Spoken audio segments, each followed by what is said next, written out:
जळगाव जिल्ह्यात पाहिजे तसा पाऊस झाला नसल्यामुळे जे छोटे मोठे मध्यम प्रकल्प आहेत ते आजही कोरडेटक्क पडलेले आहेत। जून महिना संपूर्ण कोरडा गेला आणि सध्या आपण ओझरखेडा धरणावरती आहोत। कशा प्रकारे हे ओझरखेडा धरण या ठिकाणी आहेत, या ओझरखेडा धरणावरती आजही पाण्याचा साठा कुठल्याही प्रकारे दिसत नाही। कोरडठक हे ओझरखेडा धरण पडलेलं आहे। यातच शेतकऱ्यांचं जीवनदायी म्हणून ओळखल्या जाणाऱ्या या ओझरखेडा धरणावरती पाणी साठा आहे।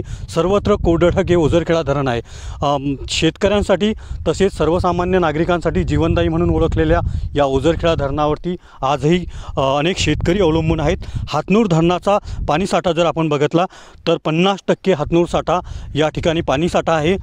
त्यातच जळगाव जिल्ह्यातील अनेक मध्यम प्रकल्प हे आजही कोरडेटक पावसाळ्यात दिसून येत आहे।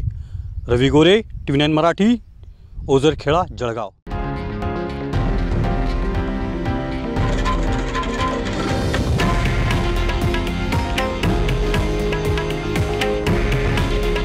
हे आहे देशातील नंबर 1 न्यूज नेटवर्क आणि आपण पाहत आहात TV9 मराठी।